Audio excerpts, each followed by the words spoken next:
Frères et sœurs, bonsoir. Amen. Comment allez-vous? Amen. Il n'y a pas la lumière, mais nous sommes la lumière du monde. Amen. Donc, nous allons illuminer cette salle par l'Esprit qui habite en nous. Amen. Amen. Laissons la tête et prions. Seigneur, merci. Merci tellement pour le privilège que tu nous offres ce soir d'être ici, à cet endroit où tu es présent. Je sais qu'il y a l'obscurité, mais Père, tu es présent. Et tu es la lumière de ce monde. Mais au-delà de toi, nous sommes la lumière du monde. Parce que tu as déposé en nous ta lumière. Seigneur, nous prions ce soir que tu nous éclaires encore. Que tu nous illumines, que tu nous convaincs. Que tu puisses, Seigneur, entrer à nous et nous aider à repartir d'ici. Convaincus de t'avoir rencontré. D'avoir communié avec toi. D'avoir communiqué avec toi. Père, là où tu es présent, il y a la vie. Seigneur, communique-nous la vie ce soir. Communique-nous, Seigneur, ton esprit, et que, Père, ton peuple soit entièrement, Père, libéré, conduit, guidé, dirigé, Père, par toi. Seigneur, merci pour, Père, la présence de chacun de tes enfants ici, ce soir.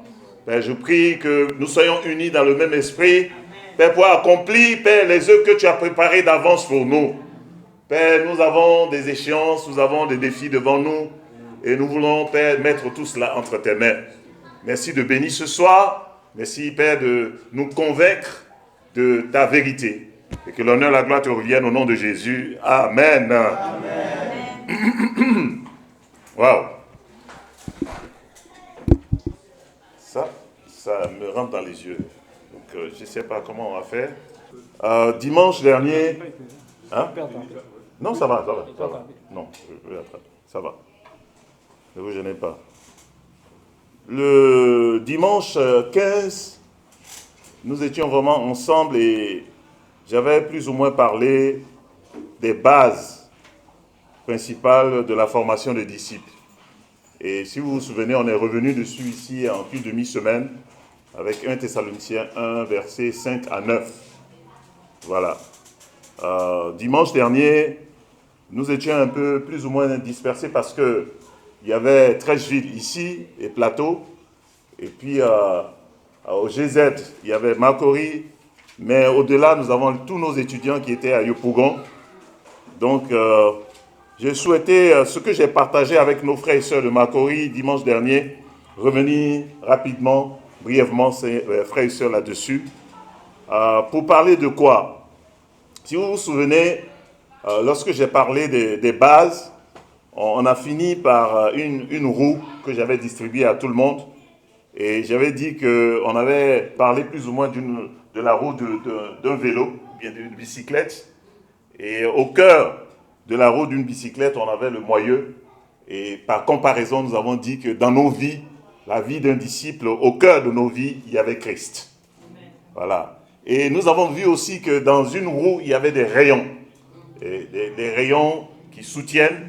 Et par comparaison, nous avons vu qu'il y avait 4 rayons dans notre roue de disciples. D'abord, c'est notre vie de prière. Ensuite, notre vie de méditation de la parole de Dieu. Nous avons parlé de notre témoignage en tant que chrétien, en tant que disciple. Et nous avons aussi parlé de la communion fraternelle que nous avons entre nous. Tout cela constitue vraiment les rayons qui nous permettent justement de vivre notre foi, notre marche avec Dieu. Mais nous avons aussi vu que le cerceau, la roue qui tourne, c'est surtout pour nous l'obéissance à Dieu. Le fait vraiment de nous soumettre à la volonté de Dieu. Mais au cœur de tout cela, c'est Christ. Et je suis donc revenu sur le fait que Jésus doit être Seigneur de nos vies. Ce soir, je vais vraiment encore revenir dessus. Si vous vous souvenez, quand nous avons étudié la Bible, la toute dernière étude que nous avons faite, c'est Jésus Seigneur. Que Jésus est le Seigneur de notre vie, il est au cœur de notre vie, il influence chaque chose dans notre vie. Mais si ce centre-là n'est pas en place, c'est-à-dire si Christ n'est pas Seigneur, eh bien toute la roue finit par se déformer, se voiler. Voilà. Et quand vous regardez la vie de quelqu'un dont Jésus n'est pas Seigneur, vous allez voir qu'il y a des déformations. Voilà. Il y a des bizarreries. Il y a des comportements bizarres. Voilà. Et même, ce n'est pas chez les autres, mais nous allons constater chez nous-mêmes. Amen, frères et sœurs. Dieu est bon. Donc, on va fermer et puis on va... Donc, si Jésus n'est pas Seigneur, s'il n'est pas au cœur, s'il n'est pas le moyeu de notre roue de disciples, eh bien, la roue, elle est voilée, elle est déformée, elle est tordue. Et je disais tout à l'heure que nous constatons ça chez les autres, mais si nous observons bien notre propre vie, nous allons constater que notre propre vie même parfois est tordue. Oui. N'est-ce pas? Quand vous commencez à constater que votre vie est tordue, posez-vous simplement la question, est-ce que Jésus est votre Seigneur? Est-ce qu'il est Seigneur de tout ce que vous faites, de vos pensées, de vos habitudes, de votre famille, de votre argent, de tout ce que vous faites? Donc, de la même manière qu'une roue qui n'a pas de moyeu est tordue, eh bien, pour un disciple, lorsque Jésus n'est pas Seigneur, notre vie est aussi tordue. Ça, nous devons vraiment le retenir. Nous sommes dans le 3e mois de l'année. Nous avons commencé justement un thème de l'année qui nous appelle à la formation pour servir, n'est-ce pas? Et puis à quoi? Et puis à quoi? À quoi? Transmettre pour grandir. Vous voyez? Tout ça là, s'il n'y a pas Jésus, il n'y a rien. Voilà. Mais au fait, la formation de base doit nous amener à faire de Jésus notre Seigneur. Voilà. Notre première formation, c'est vraiment de garder à l'esprit que, bon, je me fais former en gardant à l'esprit que Jésus est Seigneur de ma vie. Et j'ai parlé d'une illustration. Une meilleure illustration, c'est un monsieur qui travaillait dans une bananerie. Il travaillait tellement bien que le propriétaire de la bananerie l'a convoqué dans son bureau. Et puis, il lui a dit, moi, je voudrais vraiment te donner de la promotion. Voilà.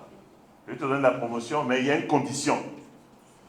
La condition, c'est que tu puisses vraiment aimer les bananes. Tu vas aimer les bananes. C'est-à-dire, il faut que tu... C'est pas seulement le boulot. Au-delà de ton boulot, même, c'est les bananes. Les bananes qui sont dans les champs, là, tu dois les aimer. Voilà. Les mettre au cœur de ta vie. Et puis, le gars a réfléchi jusqu'à il dit, ah non, moi, je ne suis pas ici pour aimer les bananes. Il a refusé. Et pour cette raison-là, bon, on l'a renvoyé du boulot, il n'a plus travaillé. Donc, de la même manière pour nous, à la place des bananes, nous devons mettre Christ. Aimer Christ. C'est Christ que nous devons aimer pour que les choses marchent. Que nous puissions continuer à vivre notre foi. Que nous puissions réussir notre vie de disciple. Donc si vous voulez donc réussir votre vie de disciple, vous devez aimer Jésus. Mais vous savez, dans nos vies aussi, il y a des bananes. La banane douce, on aime bien ça, non? Voilà, il y a des choses qu'on aime comme ça, on a de la passion pour ça. Et les bananes de nos vies, ça peut être notre travail, notre famille, notre boulot, n'est-ce pas? Notre argent, la personne que nous aimons, notre mari, notre époux. Banane. Ça vous fait rire. Mais attention aux pots de banane.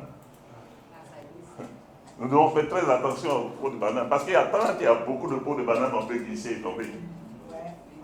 C'est ça. Et je vous assure, il y a beaucoup de pots de banane dans notre vie. Il y a des choses qui nous font glisser et nous font perdre ce qu'il y a de meilleur. Et nous éloignent du fait que Jésus est Seigneur. Voilà. Tellement parce que banane est doux. Ouais, c'est doux. Cette image est vraiment très forte. Et je voudrais vous parler de 4 aspects essentiels pour comprendre pourquoi Jésus doit être Seigneur. Très rapidement. Pourquoi Jésus doit être Seigneur de nos vies? Pourquoi devons-nous laisser Jésus être le maître de notre existence?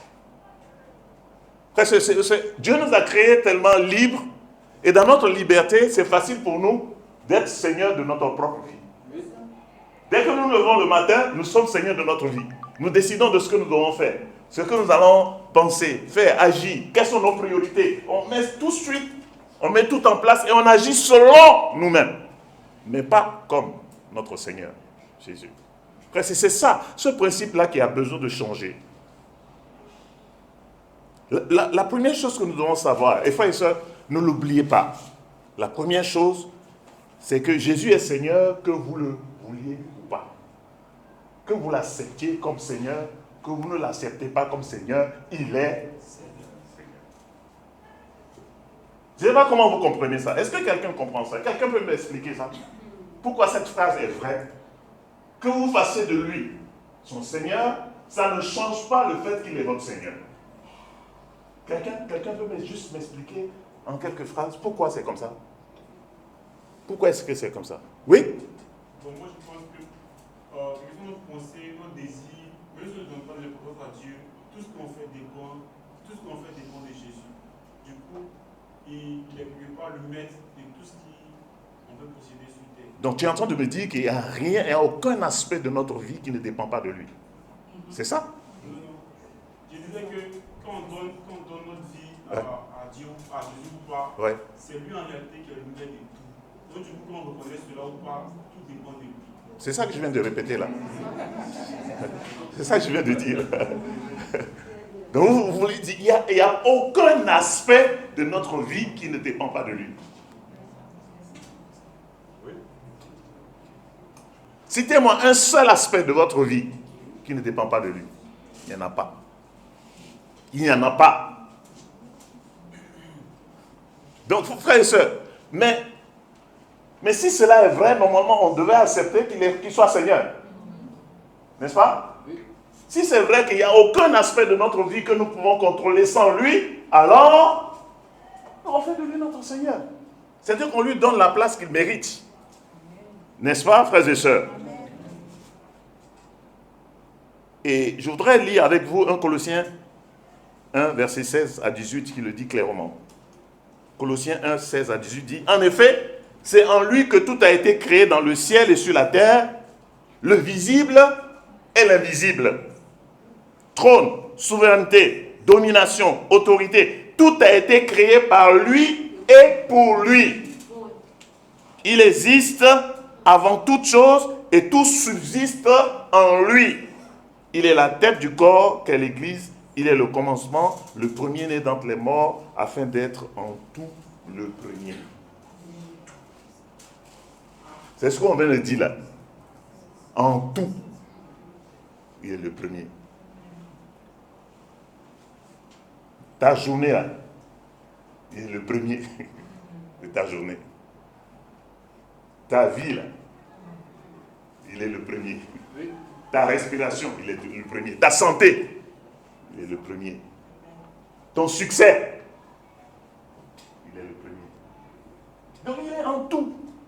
Et tout a été fait par lui et pour lui.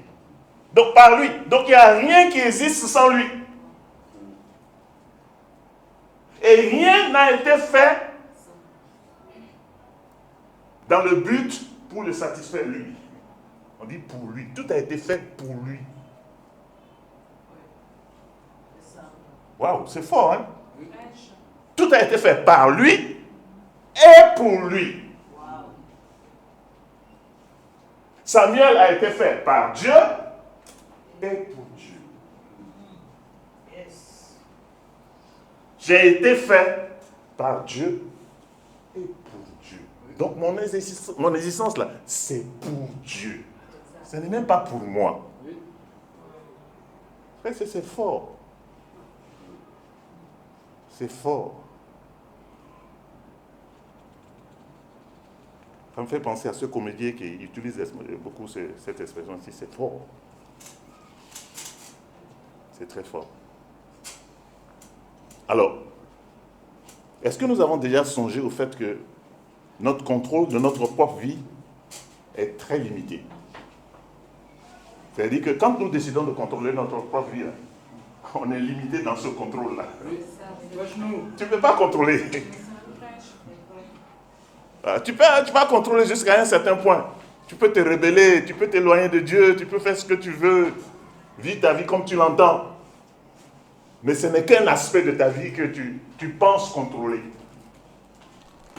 Que tu penses contrôler, mais tu ne contrôles rien. Donc, qu'est-ce que ça nous invite à faire? Ça nous invite à remettre volontairement notre vie entre ses mains. C'est un peu comme dans une bataille entre quelqu'un qui est plus fort que vous, et vous commencez la bataille, et puis, de toutes les façons, à la fin, vous allez perdre la bataille. Pourquoi vous allez engager la bataille?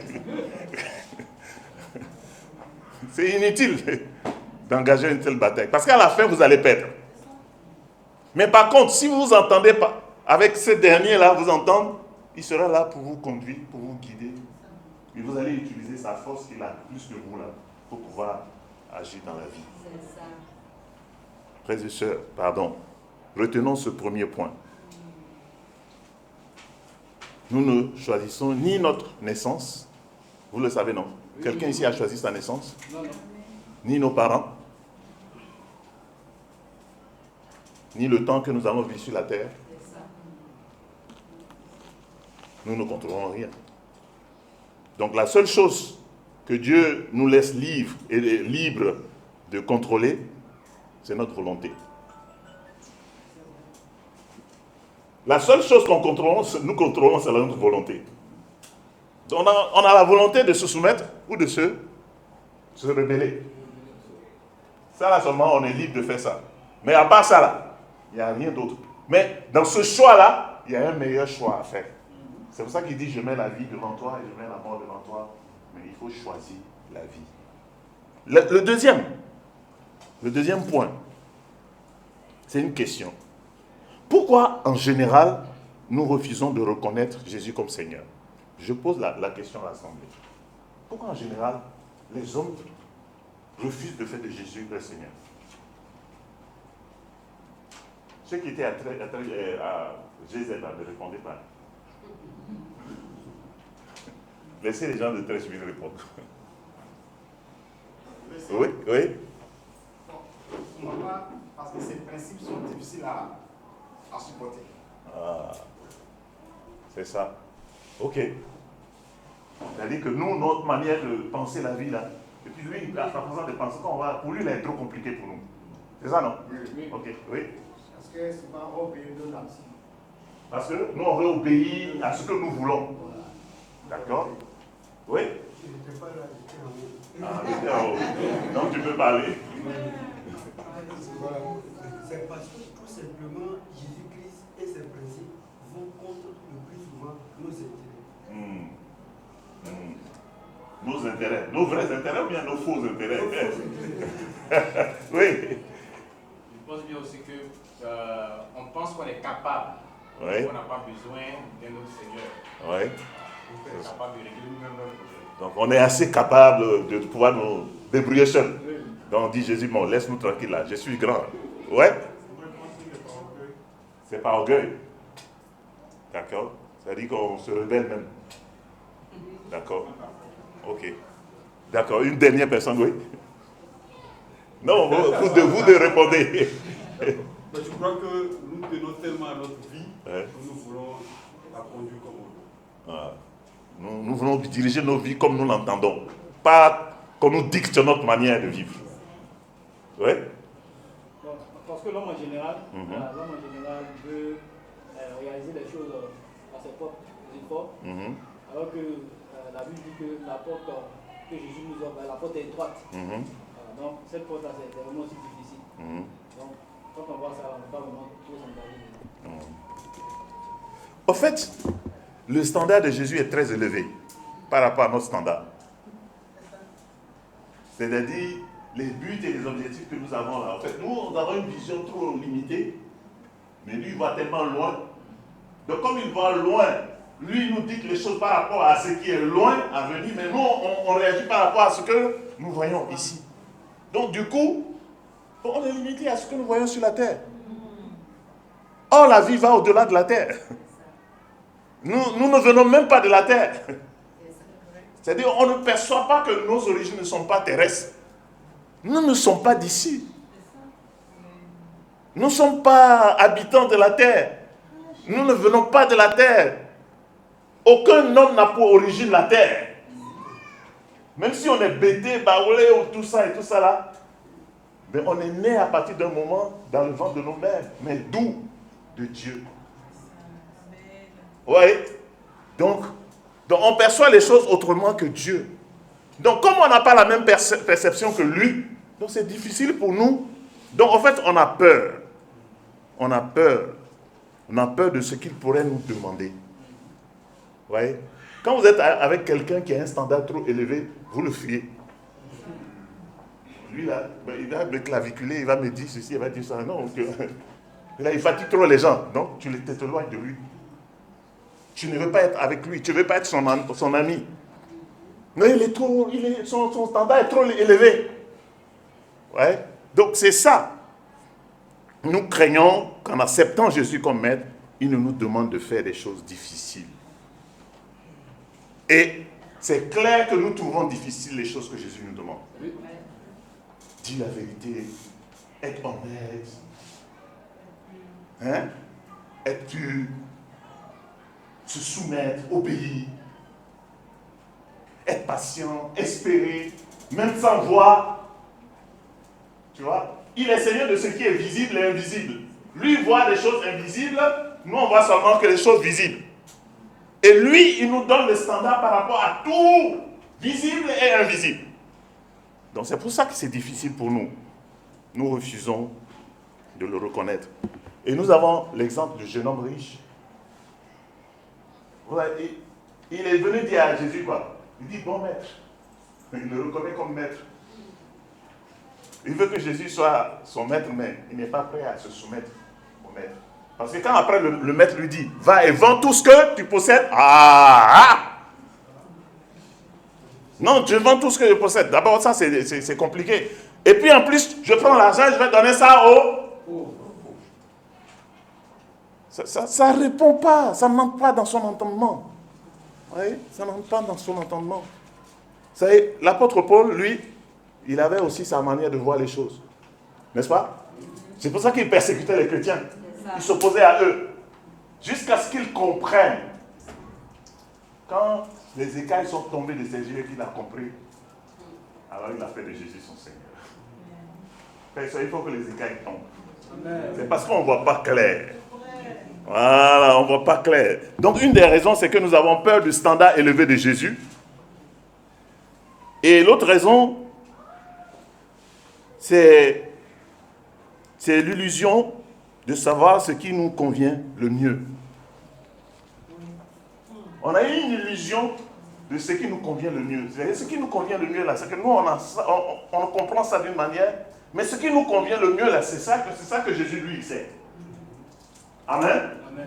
Voilà. Donc, si on comprend qu'il nous arrive de nous tromper sur ce qui nous convient le mieux, et que Jésus, lui, ne se trompe jamais, alors on commencera à faire de lui notre Seigneur. Amen. Amen. Par exemple, si habituellement vous êtes avec quelqu'un, il vous donne un conseil, et puis vous n'écoutez pas, et après, bon, vous cassez la figure.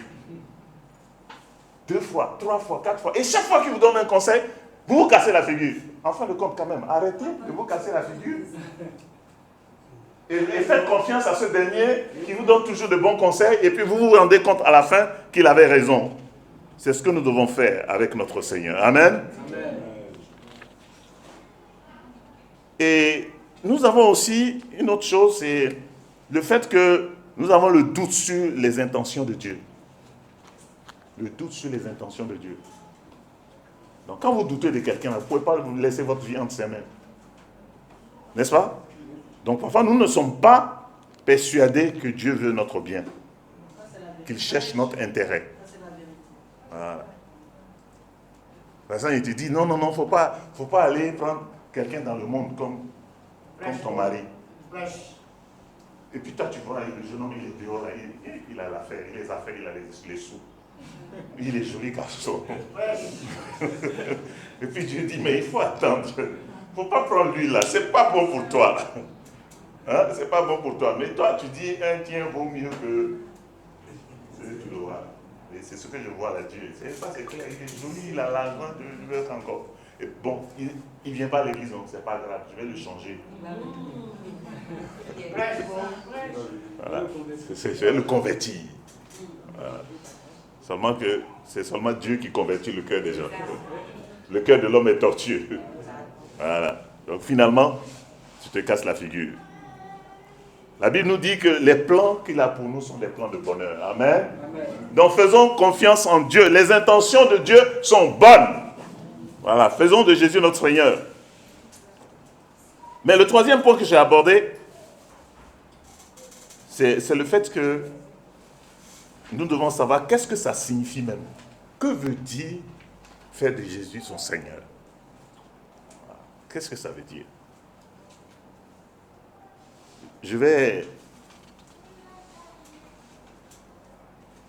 J'aimerais aborder le point, mais je vais laisser pour que dimanche prochain, les gens de Trècheville puissent entendre le message sur ce point-là. Et puis, le tout dernier point, c'est pourquoi Jésus veut même être notre Seigneur. Pourquoi? Pourquoi même? Pourquoi il veut? Vous voulez savoir? Bon, les gens de Makori ont entendu ça déjà. Mais je sais que tout le monde veut réentendre ça. Voilà.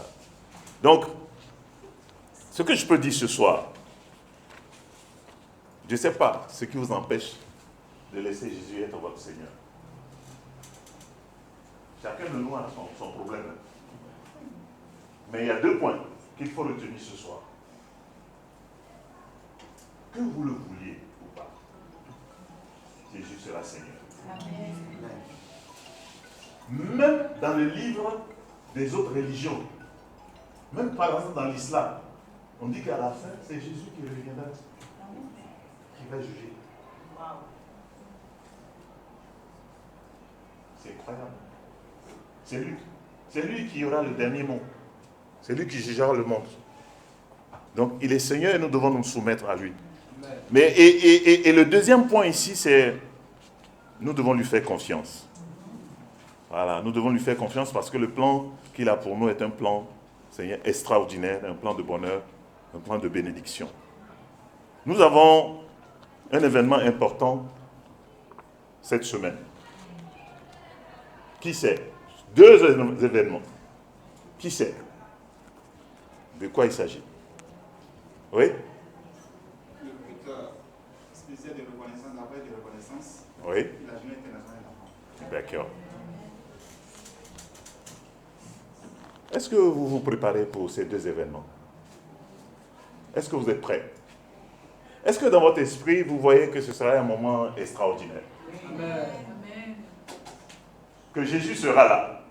Amen. Et que cette journée, nous devons faire de Jésus le Seigneur de la journée des femmes. Amen. Et nous devons aussi faire cette journée spéciale de dons, de collecte spéciale, parce que nous allons donner à Jésus. Amen. Il doit être Seigneur de nos dons ce dimanche-là. Amen. Donc nous devons nous apprêter à aller à la rencontre de notre Seigneur pour lui donner. Que les cœurs soient prêts, disposés. Frères et sœurs, on peut facilement oublier parce que nous avons déjà fait nos promesses, non?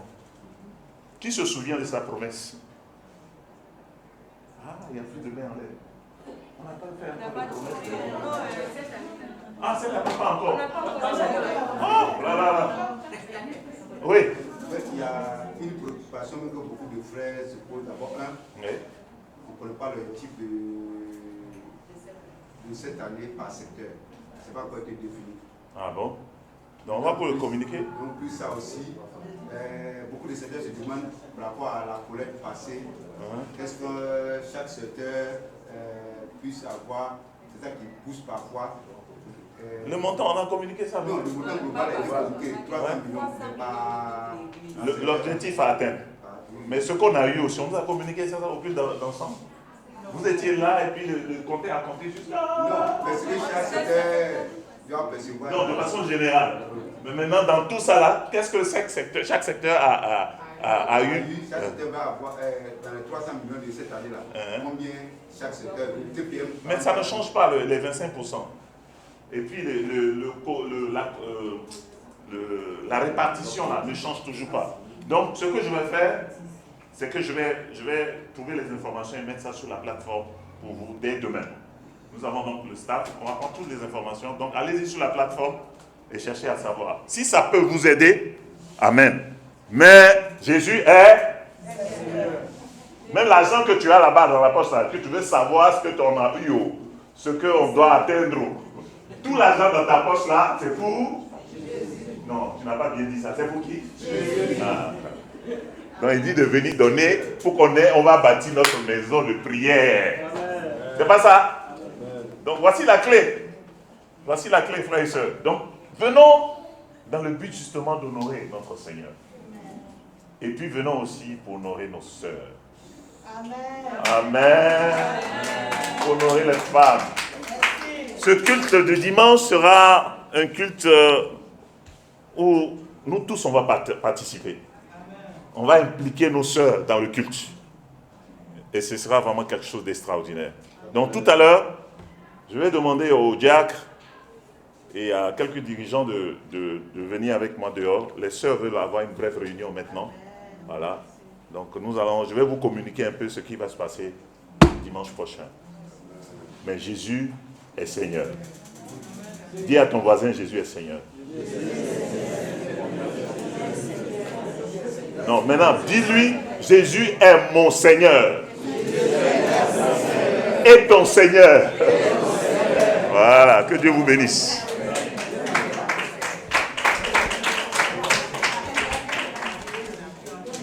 On n'a pas beaucoup de temps, sinon on peut passer du temps encore. Somebody scream.